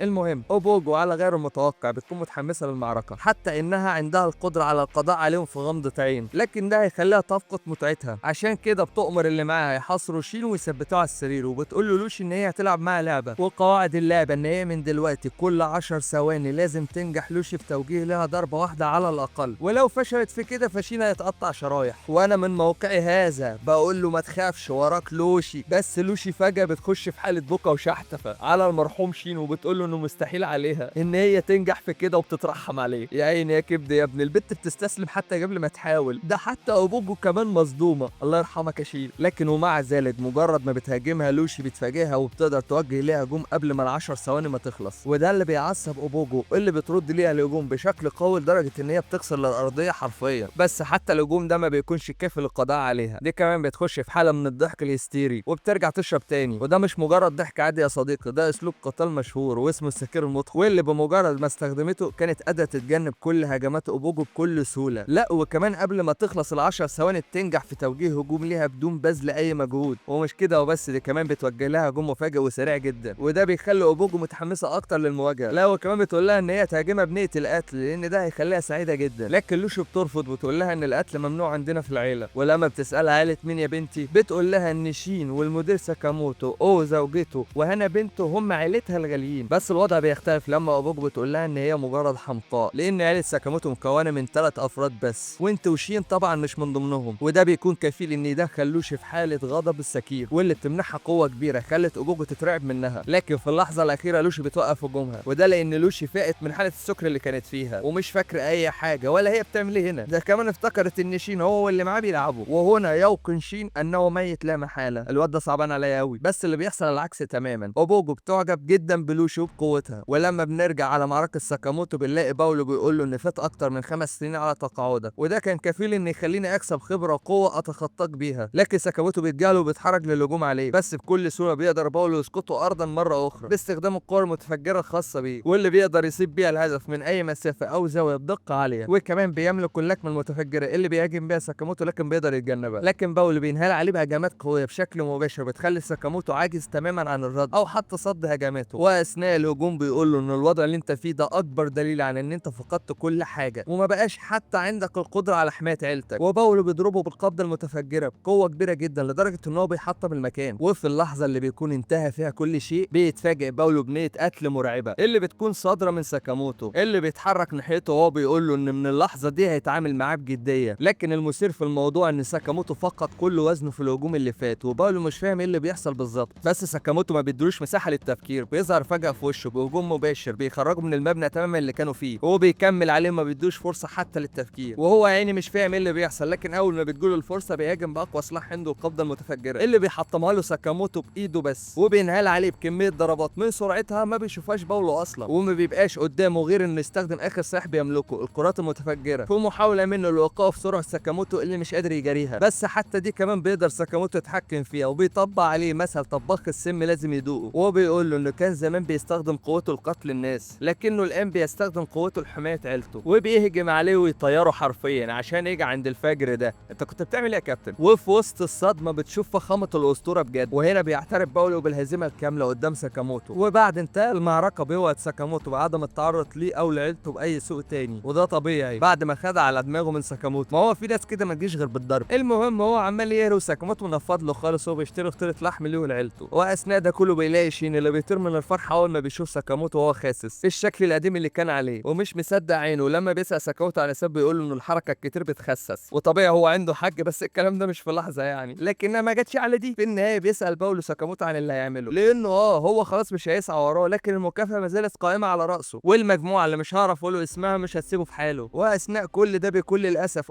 سمعت كل اللي اتقال وعرفت ان في مكافأة على راس ساكاموتو بتقفشهم هما التلاتة، وحتى باولو مش فاهم هو بيعمل ايه اصلا هنا، وهو بيقول لها ان ملوش دعوه، هو مجرد مختال بياكل عيش، بس بتقفش عليه هو كمان وبتطلب منهم ان هم يفهموه ايه اللي بيحصل بالظبط. ولما بيشرح لها الوضع كامل بتصدم عشان اخفى عنها كل ده، وبترجع تفكره بقواعد العيله. القاعده السادسه: ممنوع منعا باتا كتمان الاسرار عن العائله. وكمان بتقول له انك بدل ما تقعد تتعامل مع المختلين الصغيرين لازم تنتهي من راس الافعى. وهنا ما تقصدش القتل، هي قصدها ان هو يحل المشكله من جذورها وينتهي منها نهائيا. وبكده بيكون انتهى نقاش العائله، وكمان انتهى يوم الملاهي. وبوجو وبالو بيعتذروا لهم وبيمشوا، وتاني يوم بيكون شين حزين عشان ساكاموتو رجع تاني تخين زي الاول، وده بسبب كميه الاكل اللي اكلها امبارح في يوم واحد. بس عادي، ده خس في لحظه، متوقع ايه يعني. المهم بيتجه لمكان عشان ياخد معلومات عن المجموعه اللي مش هعرف اقول اسمها. في نفس الوقت بيكون في اجتماع لفريق الاوردر، واللي بيكون طلب منهم عقد الاجتماع ده هو الراجل ده، واسمه ايري، منسق الاتصالات في جمعيه المختلين. لكن اللي بيحضروا من المجموعه 4 بس، في 4 تانيين مجوش. ومع ذلك بيقول لهم ان في مشكله بتواجه الجمعيه، في شخص بيقتل مختلي الجمعيه بشكل وحشي، وبصفاتكم ممثلين نظام فمطلوب منكم حل المشكله دي باقصى سرعه. وفي اخر اليوم بيكون ساكاموتو وصل لمقر المجموعه اللي مش عارف اقول اسمها، وبتبتدي مهمه التسلل للوصول لرئيس المجموعه. واول الاهداف قدامهم كانوا شخصين من الحراس، بيقدر شين بكل هدوء وسرعه انهاء واحد منهم، والتاني بيبقى من نصيب ساكاموتو. وكده بتبقى نجحت عمليه التسلل. والخطوه الثانيه التوجه لمكان الزعيم اللي بيكون في اعلى دور في المبنى. بس الغريب ان هما بيتحركوا، شين ما بيسمعش اي صوت لاي حد في المبنى، وكمان بيقدروا يوصلوا لغرفه الزعيم بكل سهوله. واول ما بيفتحوا الباب بيتصدموا لان كل الحراس ومعاهم الزعيم بيكونوا مقتولين، ومفيش غير شخص واحد بس اللي موجود في المكان، والشخص ده نجومي. وبيقول لهم انتوا كده مسكتوني متلبس، لان كل نخبه المجموعه وكمان زعيمهم قتلتهم بايدي، وعشان ما ينفعش يكون في شهود لازم انتوا كمان تموتوا. وبسرعه بيختفوا، بيظهر في ظهر شين وبيطعنوا في السكينه في رقبته، بس المفاجاه انها كانت كذبه برضه، والسكينه سوسته مجرد لعبه يعني. بيعتذر ليهم وبيقول لهم ان هو اصلا جاي لانه مكلف بمهمه خاصه. بس اول ما وصل للمكان لقاهم جثث زي ما انتوا شايفين، وبيعرفهم ان في شخص بيستهدف اعضاء الجمعيه، وانه في خلال شهر واحد قدر يقتل اكتر من 100 مختل من الجمعيه، وده تقريبا ربع اعضاء الجمعيه كلها. وده معناه ان دي رساله واضحه للجمعيه نفسها. والشخص ده دايما بيسيب علامه اكس في مكان الجريمه كعلامه مميزه ليه، وبسبب كده تم تسميه الشخص ده سولار. وبيطلب من ساكاموتو ان هو كمان يكون حذر، لان اكيد سولار ده هيستهدفه هو كمان. ومع انك سبت الاغتيال اصلا، لكن سلسله الاغتيالات دي بدات في نفس الوقت اللي دم وضع فيه مكافاه على راسك، يعني الموضوعين مرتبطين ببعض. وبيطلب من ساكاموتو انه يجهز نفسه للي جاي قدامه. وتاني يوم بيقرر ساكاموتو هو وشين الرجوع للتدريب مره اخرى لاستعاده قوتهم بالكامل للتجهيز لاي هجوم محتمل. وبيبتدوا بالفعل، حتى لوشي كمان بتتدرب بس باسلوبها الخاص على انواع الخمور، بس يا عيني بيلبس فيها اول زبون داخلي اللي بالصدفه بيطلع مختال اصلا. وتاني يوم بتكون لوشي وشين بيصلحوا الحاجات اللي اتكسرت في المحل، وده بسبب الاعداد الكبيره من المختلين اللي بتطاردهم، واللي تسبب في كميه اضرار مش قليله للمحل، وللاسف ما يملكوش المال عشان يصلحوها. بس بتجيلهم الفرصه لربح مليون ين في مسابقه البنادق الهوائيه، مسابقه بينظمها رئيس الحي اللي هم فيه كل سنه. وهم بيتكلموا بيخش واحد اسمه ماشو ماهوسكي مختال برضه، وبيسالهم مين فيكم ساكاموتو. لا وكمان بيقول لهم ان من الافضل ليكم ان انتم تقولوا لي على مكانه عشان ما زعلكوش. وبيوجه كلامه بالاخص لساكاموتو اللي مش عارف يميزه اصلا. لا والمشكله الاكبر لما ساكاموتو رد عليه وقال له انه مجرد عامل غلبان هنا وما يعرفش حد اسمه ساكاموتو. الواد ده ضايع، انت بتكلمه قدامك يا حمار. ولما بيسالهم ازاي يا جدعان ده المحل مكتوب عليه عائله ساكاموتو، بيقولوا له ايوه وده فرع من فروع كتير. الواد يا عيني بيتصدم ومش عارف يعمل ايه. وبنفهم من افكاره ان هو فقير وما معهوش فلوس، فكان امله ان هو يقتل ساكاموتو وياخد المكافاه اللي على راسه. واخر مليم معاه صرفوا امبارح لدرجه ان هو ما معهوش يفطر. بيمشي وقبل ما يمشي بيصعب عليهم، فبينادوه يدوا له اكل. وفي اخر اليوم بيكون على السطح المكان اللي بينام فيه، لانه طبعا ما يملكش الفلوس لايجار مكان يعيش فيه. لكن لحسن حظه بتقع معاه الورقه الخاصه بالمسابقه، وبيقرر هو كمان من الانضمام ليها. فلوس المسابقه لوحدها هتخليه يقدر يأجر شقه. وتاني يوم بيكون ساكاموتو وشين بيسجلوا في المسابقه وبيستلموا معدات التواصل، وكمان لوشي بتكون موجوده لتشجيعهم. وفي نفس الوقت بيظهر هوسكي وهو عمال يترجى المضيفه للمسابقه عشان تخليه يشارك، لكنها بترفض لان المشاركين لازم يكونوا فريق ما يقلش عن 2 وما يكترش عن 5. لكن الامل بيظهر تاني قدامه لما بيشوف ساكاموتو وشين بيجروا بسرعه عليهم وبيترجاهم انه ينضم ليهم، وفعلا بيستسلموا لالحاحه وبيضموا للفريق وهم مغصوبين. وبعد كده تشرح لهم المشرفه اللعبه وبتقول لهم ان الحي كله عباره عن ساحه معركه، وبعد انتهاء المسابقه بيقوموا كل المشاركين بتنظيف الحي كامل، يعني منفعه متبادله. وبينطلق كل فريق عشان ياخد موقعه، وعم شين واقف ياكد على هوسكي ان هو ما يسيبهمش بالغلط. بس الصدمه اول ما بتبتدي المسابقه بيقدر يصيب 4 اشخاص بدقه وسرعه كبيره قبل ما شين وساكاموتو يفكروا بيقدروا حتى يتحركوا، لكن مفيش وقت للذهول، بيتم استهدافهم من فرقه تانية، وكمان حصار ساكاموتو اللي ما بيسميش عليهم، وشين كمان بيوقع اتنين. يا جدعان دي شغلانتهم اصلا، استحاله يخسروا. وهوسكي اول ما بيشوف مهارتهم بيعجب بيهم قوي، وعشان هو غبي بيفتكر ان مهارتهم دي اكتسبوها من كتر اللعب، يعني من الجماعه المهوسين بالالعاب. بس كل ده بيبوظ لما بيسمع لوشي السكرانه وهي بتشجعهم وبتقول لهم ان ده المتوقع من الاسطوره الحقيقيه ساكاموتو، وبسرعه بيطلع الصوره عشان يتاكد، ولما بيبص ويدقق بيرجع ويقول استحاله يا جدعان يكون هو. بس لوشي بتجري قوي تقول له لا لا يا جدع هو، بس ده لما كان رفيع، دي لو عدوتهم مش هتعمل فيهم كده. بيجري بسرعه شين عشان يلحق الموضوع، وبيقول له لا يا عم مفيش اي تشابه بينه وبين المدير، ومعاه ساكاموتو اللي عامل عبيط، وبيفضلوا يضحكوا مع بعض. بس في لحظه الدنيا بتقلب جد، واخيرا الغبي ده عارف ان ساكاموتو هو اللي قدامه، وبيقول لهم ان اكتر حاجه بيكرهها هي الكذب، وده لانه كان فاكرهم اصحابه. في نفس اللحظه بيتم استهدافهم من فريق تاني في المسابقه، وده بيدي لهم الفرصه ان هم يتفرقوا. بيجري بسرعه هوسكو وبيبدل سلاح اللعبه بسلاح حقيقي، والجد بيبتدي يا معلم، بيطلق عليهم في وضع صعب لدرجه ان ساكاموتو ما قدرش يتجنب الرصاصه، بس قدر يبعدها عن الاعضاء الحيويه، وبيجري بسرعه عشان يزيد المسافه ما بينهم لان ده في مصلحته. لكن وهو بيجري بيبكي بشده، وبيقول للطائر اللي معاه ان هو كان معتبرهم اصحابه، لكن للاسف ما يقدرش يسيبهم لان الموضوع مش مادي وبس. لو قدر يغتال اسطوره زي ساكاموتو ده هيكون كافي لاعتراف عالم المختالين بيه وبقوته، وفي نفس الوقت بيكون ساكاموتو وشين استخبوا، لكن بيقدر يعرف مكان ساكاموتو كان على وشك قصادته بالفعل برصاصه مرتده، وده عشان الطائر اللي معاه واللي اسمه بيسكي بيساعده في تحديد مكانهم. ومش كده وبس، في كمان قناه الاتصال المفتوحه ما بينهم من المعدات اللي استلموها، فبيقول لهم ان هم مش هيقدروا يفلتوا منه المره الجايه. فشين بيقول له ما تفرحش دي كانت مجرد ضربه حظ، بس ساكاموتو بيرد عليه ويقول له لا دي مش مجرد ضربه حظ، لان الرصاصه اللي بيستخدمها صممت خصيصا للضربات المرتده، واسم الرصاصه ثلاثيه الابعاد. وبيبتدي الهجوم الثاني بيضربهم بثلاث رصاصات بيقدروا يتفادوها، لكنها بتفضل ترتد حواليهم، وهو ما بيبقاش قدامهم حل غير الهروب للاماكن اللي مش شايفها، لكن بقدرته بيقدر يستمر في استهدافهم بدقه عاليه وما بيديهمش فرصه للراحه. وبيقول لنفسه ان دي فرصته عشان يغير حياته، وبيفتكر اللي حصل معاه. بنرجع معاه بالزمن لورا شويه، بنعرف ان الاخ ده ما عندوش اي مهارات، جرب كل حاجه وفشل الا حاجه واحده اللي جربها ونجح فيها، وهي القنص. عنده قدره كبيره على قنص الاهداف بدقه عاليه، وبيها بيخش جمعيه المختالين، لكنه بيفشل في اول مهمه ليه، وزي ما دخل بسرعه الجمعيه بيطرد بنفس السرعه. محدش بيعترف بيه، لكن اول ما بيشوف المكافاه اللي نزلت على راس ساكاموتو بتكون بالنسبه له حبل النجاه، منها يكسب فلوس ومنها يثبت نفسه وانه قناص عظيم. وبنرجع وهو بيقول لنفسه استحاله اضيع الفرصه دي، بس المشكله انه كان بيحكي ده كله ونقطه الاتصال مفتوحه بينهم، يعني شين وساكاموتو سمعوا كل حاجه. وطبعا بيكون عمنا ده محرج قوي، لكن شين بيقول له ان انت فاهم غلط، مش مهم خالص ان كان الناس مؤمنين بيه ولا لا، المهم ايمانك انت بنفسك. وبسبب صراخه ده قدر يحدد مكانه، لان افكاره بتكون واضحه بسبب تاثير الصوت. وهنا بيكون وقت ساكاموتو اللي بيستعد للهجوم على هوسكي بحته الطوبه، وبيطلق عليه بسرعه قويه ورهيبه جدا بتخترق فيها الطوبه القناصه وبتدمرها، وكمان معاه هوسكي اللي بيكون مصدوم من اللي حصل قدامه. وبينتهي الامر، وكمان معاه بتنتهي المسابقه بعد نص يوم كامل، والفريق اللي بيفوز هو طبعا فريق ساكاموتو. وفي اخر اليوم بيكون عمنا هوسكي خد الطريحه التمام، وعملوا له 2 ليمونه، وهو عين عمال يعيط عشان ضعفه. بس ساكاموتو بيقول له ضعف ايه يا عم انت، انا عمري ما شفت قناص بنفس موهبتك. والواد اول ما بيسمع الكلمتين بينهار اكتر في العياط. وفي النهايه بعد ما بيهدى شويه بيدوا له نصيبه في الجائزه 50 ين، وباقي نصيبه راح لتصليح الحاجات اللي كسرها بسبب الرصاصه المرتده بتاعته. والتاني يوم بيروح عشان ياخد بواقي الاكل يدعبه. يا عيني الواد حياته تصعب على الكافر، بس بيلاقي لوسي وشين ماسكين في خناقه بعض وعمالين بقى يا ولود كذا ويا ولود كذا، ودي تقول له يا منحرك يا مترصد يا ابو شعر اصفر، وهو يقول لها تراسي ايتها السكيره سارقه المزار. ايه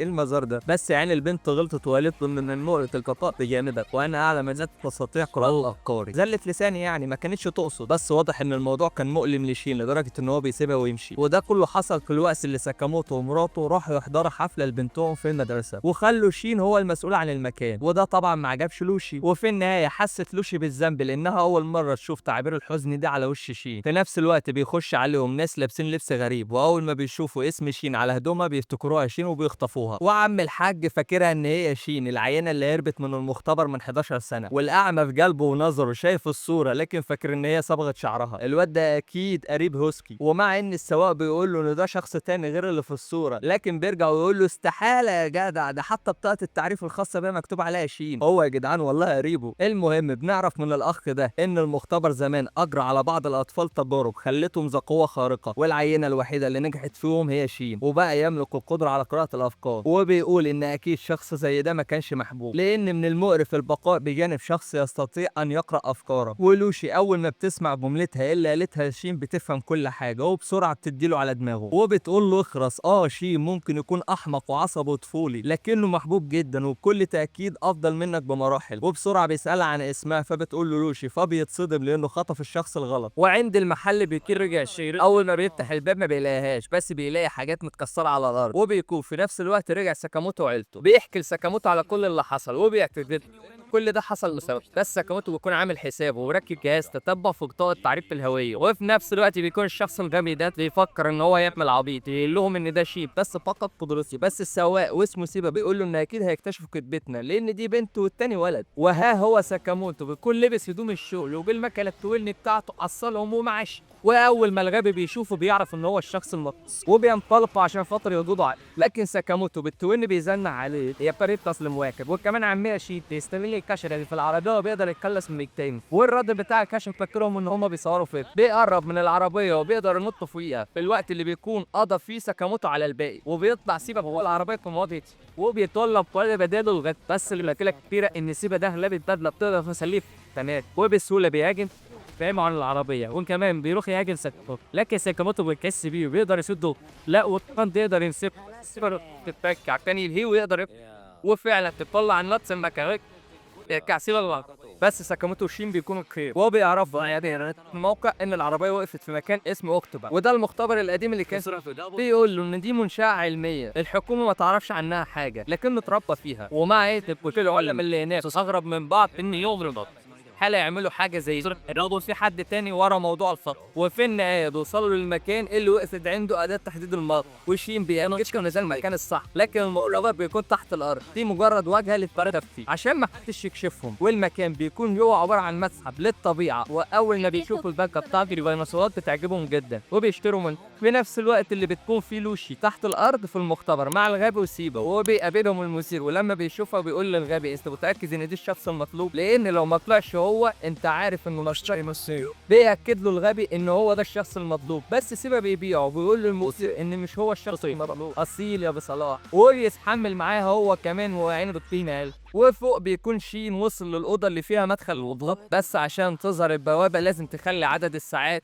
في الساعة يكون على 8 بالظبط. وكمان تلف رقبة الدب 90 درجة شمال. وفعلا بيطلع الباب السري بس بيكون ليه باسورد بيتغير باستمرار وما بيقدرش يفتح الباب. وبيتم تفعيل رمز الحماية زي هجوم من الدب لكن ساكاموتو ما بيطرد القطة وبيدمره. وبيتم تكعيد المستوى الثاني من الحماية بس شين برضه بيقدر يدمره بسرعة. وبعد تدمير المستوى الأول والثاني تلقائيا بيتم تفعيل المستوى الثالث واللي بيكون مدمر ديناصور متحرك. بس الغريب ان ساكاموتو بيأمر شين انه ما يحطموش لانه عايزه حي. وشين ما بيبقاش فاهم ليه بس بيقول له ان في بقه جهاز تحكم لو قدروا يصيبوه بمسدس الكهرباء فممكن ده يوقفه عن الحركه من غير تحطيمه. وبينطلق ساكاموتو اول ما بتجيله الفرصه بيضرب عليه بمسدس الكهرباء وبيقدر فعلا يصيبه وبيقف عن الحركه تماما. لكن الموضوع ما انتهاش، بيتم اعاده تشغيل النظام على المستوى الاصعب واللي بيخلي القدره التدميريه والسرعه اعلى بكتير. حتى في محاوله ساكاموتو الثانيه لاستخدام مسدس الكهرباء بتفشل ومعاها ساكاموتو بيجيب اخره ومل من محاوله عدم ايذائه وضربه واحده بيحطم الجهاز كله. ومعاها واحده ركبه تجيب ارتجاج في المخ ده لو عنده مخ ويا ريت على كده بيسكت. معاها واحده كعب تثبيت حر جطم ظهر وشين واقف يتفرج بيفتفته يا معلم وده بيخليه حزين. اتاري كان عايز يخليه سليم عشان ياخدوا هديه لبنته. وفي نفس الوقت بيكونوا العلماء بيتم ترهيبهم من الحراس عشان يكملوا شغل وبتوصل لحد التهديد بالقتل. بس في اللحظه الاخيره بيوصل ساكاموتو وشين وبينقذوا العلماء. واول ما بيشوفوا شين ما بيكونوش مصدقين ان هو رجع فبيقول لهم ان هو جاي لسبب معين وبيسال عن المدير. بيقولوا له ان هو محبوس في الطابق السفلي لان المختبر تم الاستيلاء عليه من عصابه مختلين وده حصل من سنه. تم اقتحام المختبر من شخص اسمه كاشيمي طلب منهم اختراع ادوات اغتيال مميزه لان المسدسات والسكاكين راحت عليها خلاص. والمجموعه بتتكون من الاخ كاشيمي رئيسهم وبعض القاده اللي بيتميزوا كلهم ببدلات واقيه. عشان كده بيطلبوا منهم ان هم يهربوا بسرعه لان مفيش وقت. مدير الطابق ده موجود ولما بيحسوا بقربه منهم بيجروا بسرعه ويخبوهم. وبيظهر عمنا الحاج وبيسالهم عن الدوشه اللي كانت موجوده وده احد القاده المسيطرين مختال واسمه مات. بيقولوا له ان مفيش حاجه احنا بس كنا بنتكلم مع بعض. بس بياخد القلم اللي في جيبه وبيطعنه في ايده وبيقول له ان انت كذاب لان كل الحرس فقد الوعي في الخارج وانتم اكيد مخبيين حاجه. وساكاموتو في عالم تاني محشور جوه الدولاب ومعاه شين اللي بيشوف كل حاجه. واثناء ما بيتكلم بيلاقي هجوم سريع بس بيتفاداه وبيطلع شين اللي ما قدرش يستحمل اكتر من كده لكن العلماء بيعاتبوه عشان عشان خرج لانه كده هيعرض نفسه للخطر، بس ما كانش ينفع يسيب الاشخاص اللي عملوه كويس يتاذوا. لكن واضح ان الاخ ده مجنون متحمس جدا عشان هيجرب المصل الخاص بتاعه، وفي لمح البصر بيفاجئ شين بهجوم سريع جدا بحقنه من المصل في رقبته. حتى شين ما بيلحقش يعمل حاجه، واول ما بيجي شين يتكلم الابره بتشتغل وبتعكس كل الحروف عنده، بتخليه يتكلم بالعكس محدش فاهم منه حاجه، وده لان الابره بتشوش على الاشارات الكهربائيه المرسله للدماغ. وقبل ما يكمل كلامه ساكاموتو بيطبق له وشه، ده بقى ولا ينفع معاه ابره تشويش ولا ابره خياطه. لو كمان ساكاموتو من كتر الحشو وشه كمان هو اتطبق، ومع انه مش فاهم حاجه من شين لكن بيقول له انه من الواضح ان المكان ده عزيز عليك وانت بتعتبره بيتك، واظن ان حان موعد تنظيف هذا البيت. في نفس الوقت بيكون وصل للمختبر 2 من فرقه الاوردر، تاكو وهيما، لانه وصلت لهم معلومات ان المكان ده ليه علاقه بسولار الشخص اللي بيقتل المختلين. ولما بنرجع للاخ ساكاموتو ومعاه مادي اللي وشه اتطبق لكن لسه في الروح وبيلعب، بنلاقيه بيعبر عن اعجابه بقوه السلة يستورا ساكاموتو، لكنه مع ذلك قدر يسيبوا الابره هو كمان في رقبته، وبيجروا بسرعه عشان يهاجموا لكنه بيضرب شين ومش فاهم ايه اللي بيحصل. كانت نيته بإحساس ضرب العدو لكن جسمه اتحرك من نفسه وهاجم على شين. فناتي بيقول لي ان الابره اللي في رقبتك زي شين بترصد اشارات كهربائيه للمخ بيخليه يخلط ما بين الاعداء والكلافات. شين متردد قوي معاه، بيهجم عليه بقوه وبيطبق له وشه تاني وبيقول له ان الموضوع بسيط، عشان انجح في اصابتك كل المطلوب مني ان اهاجم شين. بس لما بيجي يهاجم عليه تاني بيرجع برضه ويضرب شين، وده لان عم الحاج يقدر يشغل تيار الكهرباء او يفصله من زرار التحكم اللي في ايده، وكمان بيمتلك مصل تقويه نفسه وتضخيم عضلاته. وبعد الهجوم ده بيجي عشان يرده بس مادي بيعكسه ويخليه يهاجم ساكاموتو، وبيرجع يهاجم عليه بسرعه هو التاني. حتى ساكاموتو لما حب يستغل النقطه العمياء ثبته مكانه تماما وطيره هو التاني، وبيرجع لشين اللي ما بيبقاش قادر يعمل حاجه بسبب سرعه هجماته. لا وكمان بيقول له ان انت حتى لو قدرت تقرا افكاري ده ملوش اي لازمه طالما جسمك مش قادر يستجيب لسرعتي، وده اكبر دليل عن ان قدرتك عقيمه وتافهه. وده بيخلي شين في قمه الغضب، بس بيرجع ساكاموتو ويسحبه من على الارض وبيقول له ما تسمعش للحيوان ده، عمر ما كان قدرتك عقيمه او تافهه وانا هثبت لك ده. فبيكون رد مادي ان هو بيستخدم كل المصل اللي معاه لتضخيم جسمه، لكن ساكاموتو بيكون فكر في طريقه واللي قدر شين يعرفها بقدرته، فبيتحرك ناحيه مادي وبيديله ظهره عشان التاني يفتكر ان هو بيستهزأ بيه، وبيهاجم عليه بسرعه لكن بيفاجئه ساكاموتو بهجمات قويه وسريعه ما بتوقفش واللي بيقدر شين يتجنبها كلها، فبتصيب مادي بس. وده لان ساكاموتو بيحدد له مكان كل هجوم بافكاره اللي بيقدر يقراها شين بقدرته وبيها بيتجنبها، وساكاموتو بيقضي عليه بهجوم مباشر بيطيح بيه لاخر الدنيا وتم تاكيد هزيمته. وما اظنش ان في اي حقنه هتنفع دلوقتي بعد الهجوم ده. بعد كده بيتم ازاله الابر اللي كانت في رقبتهم وبيشكروا شين وساكاموتو على انقاذهم، بس شين بيقول لهم ان مفيش داعي شكري، ده بيتي وانتوا جزء من عائلتي. وبعد ما بيطمن عليهم بيتحركوا للطوابق السفليه اللي بنسبه كبيره محبوس فيها لوشي برضه مع رئيس المختبر زي ما العلماء قالوا له، وتحت بتكون لوشي محبوسه في زنزانه هي والغبي مع رئيس المختبر فعلا في الدور الرابع السفلي. واول ما بيعرف ان هي لها علاقه بشين بيطلب منها مساعدتها عشان يهربوا مع بعض، وبيقدر بماده كان مخبيها معاه يسيح حديد القفل بتاع الزنزانه، وبالفعل بينجح في فتح الباب. وكمان بيقضوا على حارس الزنزانه، وساكاموتو وشين مكملين للطوابق السفليه، بس وهم ماشيين بيقعوا في فخ، وبسرعه ساكاموتو بيخرج شين وبيقع هو بس. وتحت في اخر دور الطابق السفلي الخامس ممر النقل بيكون فريق الاوردر قتلوا كميه كبيره من الحراس وحصروا 2 من القاده ورئيسهم كاشيمي، ولما بيسالهم عن سبب تواجدهم هنا وقتلهم للحراس بيقولوا له ما تشيلش هم، ده كان سوء تفاهم، وبيسالوه عن سولار ولو كان هنا فاحنا عايزين نقتله، بس كاشيمي بيعمل عبيط وبيقول لهم انه ما يعرفش حد بالاسم ده وبيطلب منهم الخروج من المكان، بس بيقولوا له انه مش هينفع حتى لو فعلا مالكش علاقه بسولار فانت ومنظمتك خالفتوا قوانين الجمعيه اكتر من مره: 1 تصنيع اسلحه غير قانونيه، 2 اخذكم رهائن بالاكراه، و3 و4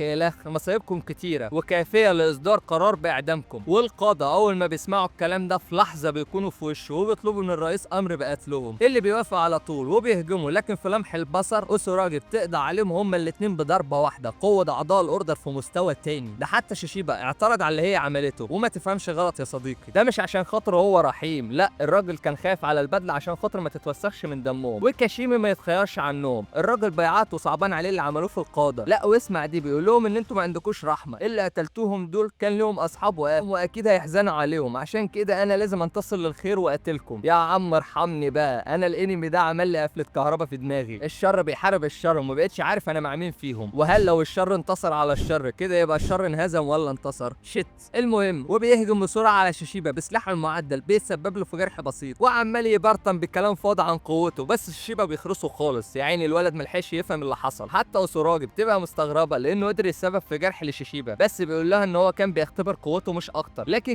كاشيما ما ماتش وبيرجع يقوم تاني عادي، وده عشان 70% من جسمه معدل، بس جدره بيجوله من فوق. ساكاموتو ده كله كان لسه بيجع، والله العظيم انا نسيته اصلا. المهم اول ما شيشيبا بيشوفه بيسلم عليه وبيعرفه على عضو جديد في الاوردر، وسايبين الحاج كاشيما يهري مع نفسه ومنفضين له خالص. حتى اسوراجو في عالم تاني معجبه جدا بساكاموتو عشان شبه الدب، وكاشيما عمال يكشف عن اسلحه خطيره وهي ولا هنا مكمله في عالمها الخيالي. في النهايه بيقرروا يتجهوا لهدفهم الاساسي واللي هو سولار، وبيسيبوا كاشيما يتولى امره ساكاموتو، وكاشيما بينطلق بهجوم مستمر على ساكاموتو لكنه بيتجنب معظم الهجمات واللي بتصيبه ما بيبقاش لها تاثير عليه. بيرجع كاشيما ويقول له ان وجودك هنا غير مرغوب فيه والافضل انك تموت او تمشي من هنا، بس ساكاموتو بيقول له للاسف مش هينفع، المكان ده عزيز على اصدقائي وانتم ما تملكوش فيه اي حاجه. كاشيما بيتجاهله وبيقول له ان كان على اصدقائك فهم في خبر كان دلوقتي لان عواني اكيد قتلوهم. بيجري عليه ساكاموتو وبيهاجمه بالقلم وبيقول له ان الموظفين بتوعتي مش بالضعف اللي انت متخيله. في نفس الوقت بيكون شين مستمر في بحث عن لوشي، بس بيتم استهدافه من احد القاده واللي هو سيبا بالقدره اللي بتمتلكها البدله اللي لابسها وهي التخفي. ومع ان شين قدر يعرف ان هو هيهجم عليه دلوقتي من قراءه افكاره، بس ما قدرش يعرف هيهجم ازاي، وبالتالي ما قدرش يتجنب الهجوم او يصده. حتى لما جرب يتوقع اتجاه الهجوم برضه ما قدرش يحدد مكانه، وبتبقى الافضليه في المواجهه دي لسيبا اللي بيكون منزعج من قدره شين على قراءه الافكار، لان شين مش قادر يصد كل هجماته ولكنه قادر يتجنب الهجمات المميته في اخر لحظه. بس سيبا مستعجل فبيقرر ان ده الوقت اللي لازم ينهي في الموضوع، وبيهجم على شين اللي ما بيكونش في ايده حاجه غير ان هو يحمي اعضائه الحيويه، لكن اصابته ما بتكونش بسيطه بس بيسيب علامه دم على سيبا. وفجاه بيتم اصابته برصاصه مرتده من هوسكي اللي بيكون مبسوط قوي عشان اول مره يشوف رجل خفي، بس بيستخدم قدره الاختفاء عشان يقدر يهرب منه، لكن ده بالنسبه لهوسكي ملوش اي لازمه لانه بيقدر يحدد مكانه عن طريق الصوت، وبيستمر في الهجوم عليه. لكن كل ده بيلاحظه سيبا اللي بيستغل قدره البدله بتاعته في هجوم خفي بيسيب هوسكي في كتفه، وده عشان هوسكي كان فاكر ان الاختفاء ده قدره خاصه بيمتلكها عدوه وما كانش يعرف اي حاجه عن البدله. بس هوسكي بيضرب رصاصه بترتد وبتيجي في دراع سيبا اللي بيخفيها كانها اتقطعت من الرصاصه، وبيرجع يهجم عليه بنفس الايد وبيتسبب له في اصابه خطيره بتخليه يسقط على الارض. وكمان سيبا بيسخر منه ومشين وبيوصفهم بمختلين الدرجه الثالثه او الرديئه، ومع انه متصاب لكن بكل قوته بيدافع عن اصدقائه، وكمان بيوجه هجوم اخير باخر رصاصه بيملكها لكنها ما بتصيبش سيبا. الرصاصه كان هدفها طفايه الحريق للطوارئ اللي فوق سيبا بالظبط، والميه بتكشف مكانه بالكامل امام شين اللي ما بيدلوش فرصه للهروب وبيندموا على كلمه مختلين من الدرجه الثالثه. الله عليكم يا ابني، سيبا تمت هزيمته ويستاهل. ولما بنرجع بنلاقي كاشيما بيقول لساكاموتو ان في كلا الحالتين هما ميتين لانه مفخخ المعمل كله بقنابل هتنفجر بعد 20 دقيقه وهتمحي معاها كل الادله اللي بتدينهم ومعاها اصدقائك. بس ساكاموتو بيقول له 20 دقيقه كتير، انا محتاج 5 دقايق بس. وبيهجم عليه كاشيما وهو عمال يفتخر بجسمه المعدل اللي بيمتلك اقوى الاسلحه في عالم المختلين مقارنه بجسم ساكاموتو. بس ساكاموتو بيقول له لو كان على اسلحه فانا كمان معاه، وبيطلع له ستيكر وقلم رصاص وورقه اعلانات. بيهجم عليه كاشيما وبيقول له ان الخرده اللي معاك دي مش هتنفعك، بيطلع قلم السنون وبيطلقه زي الرصاص وادي اول عين طارت. وبيهجم عليه تاني بس المره دي بالستيكر وبيعميه خالص وما بيسيبوش بتوكة الحزام يا معلم وفي وشه بوم في الحيطه. ومع انه واخد على عينه حرفيا لكنه برضه قايم يتفاخر بقوته، وبيوعد ساكاموتو ان هو هيقتله باشد الطرق ايلام. وبتنتقل المواجهه لفوق القطر وبيقول له انه كل ده في سبيل ارضاء سيدي. وفي لفته عن ماضيه بنعرف ان سيده سولار الشخص اللي بتستهدفه الاوردر. وبنرجع لساكاموتو وهو بيقطع سلك الحديد بورقه الاعلانات كده كتير، وبينقل المواجهه للخط الثاني، الخط اللي فيه قطر المترو جوه القطر نفسه، في وسط ذهول الناس ومعاهم كاشيما من ساكاموتو اللي اختفى من قدامه بسرعه كبيره، وكمان على ذكائه في استخدام محيطه للقتال بمهاره عاليه وقدرته على تطويع كل حاجه لسلاح فتاك زي ورقه الاعلانات كده. وفي عز ما هو عمال يدور عليه بيكون هو جنبه. الرعب ده يا عم بيطبق له وشه بالظبط زي الاخ مادي، بس ده برضه ما بيكونش كافي انه يقضي عليه. بيقف المترو في المحطه وهنا كاشيما بيقول له من اجل العداله الساميه التي تتمثل في كيان سيدي ورغبته ساقوم باباده كل عقبه تقف في طريق تحقيق ذلك. بص بقى ساكاموتو بيسيب كل ده وبيقفش عليه لانه قاعد في كرسي كبار السن، وده يا عيني مصدوم. حضرتك انت بتعمل ايه؟ انا كنت بقول كلام مهم هناك. وبيخش يا معلم يزنقه ما بين العربيتين وخد في وشك يا معلم، بينفضه زي الراجل بتاع القطن يوم تنجيد مرتبه العروسه، وبينقله العربيه الثانيه في هجوم مستمر بماسوره من عربيه المترو وبيكمل له تنجيد وشه. وكاشيما مصدوم، هو حرفيا ما بيتعاملش مع بني ادم، ده وحش بكل معنى الكلمه. ومن يأسه بيستخدم اقوى سلاح بيملكه اللي بيفجر العربيه كلها. وساكاموتو بيلاقي نفسه في مقابله القطر المعاكس وبيقعد اخيرا مستريح فاكر ان هو كده قضى على ساكاموتو، ما يعرفش ان قدره داخل عليه من الباب زي افلام الرعب بالظبط. لا مفر انك لميت. والراجل يا عيني من الرعب اتصدم، بيرمي عليه الركاب واي حاجه في وشه عشان خاطر يبعد ساكاموتو عنه وما يقربش ناحيته. ليه يا وحش مش كنت هتقتله من شويه في مقابل تحقيق رغبات سيدك؟ استلم بقى وعدك يا معلم. بيوصلوا اخيرا لمحطته الاخيره اللي بتكون فيها نهايته، وبكده تم تاكيد هزيمه كاشيمي. في نفس الوقت بيكون شين قدر يوصل للوشي في اللحظه المناسبه ومعاه هوسكي، واللي اول ما بتشوفه بتعيط وبتجري عليه تعتذر عن اللي قالته له قبل كده في المحل. ومعاه هوسكي اللي ما بيبقاش عارف ايه اللي حصل لكنه بيتضامن معاها. وكمان بيقابل رئيس المختبر اللي بيكون فرحان اول ما شاف شين بعد فتره طويله. بس مفيش وقت للمشاعر الفياضه دي، بيكون فاضل 10 دقايق على انهيار المختبر ولسه في ناس كتيره موجوده فيه. بيتجه كل واحد فيهم لمكان حسب اوامر شين اللي بيقدر يعرف اماكن الناس بقدرته، وهو بيتجه لانقاذ واحد بيكون قدامه. بس اول ما بيقرب عليه بيتثبت مكانه من الصدمه والرعب، ولو كان خطى خطوه واحده بس بكل تاكيد كان مات، وده من شده الهاله وتعطش الدماء اللي طالعين من الشخص ده. وشين ما يعرفش ان اللي قدامه هو سولا، بس الغريب ان الراجل ده يعرفه وكمان بيطلب منه انه يسلم له على ساكاموتو وبيختفي. في النهايه بيقدروا يطلعوا كل العلماء اللي تحت والناس اللي كانوا محبوسين، واول ما بيشوفوا شين بيكونوا سعداء بيه جدا لانه بخير، وبيشكروه كلهم وبيرجعوا يشكروا ساكاموتو. وهنا بنكون وصلنا لنهايه الجزء الاول بتاعنا يا صديقي، لكن مش نهايه القصه، لان الجزء الثاني مستوى من الاثاره مختلف تماما. فتابعني وفعل الجرس عشان يوصلك اشعار اول ما الجزء الثاني ينزل او اي حاجه جديده، وما تنساش اللايك وتعليقك الجميل، وما تقلقش كلها فسوه وهرجع لك.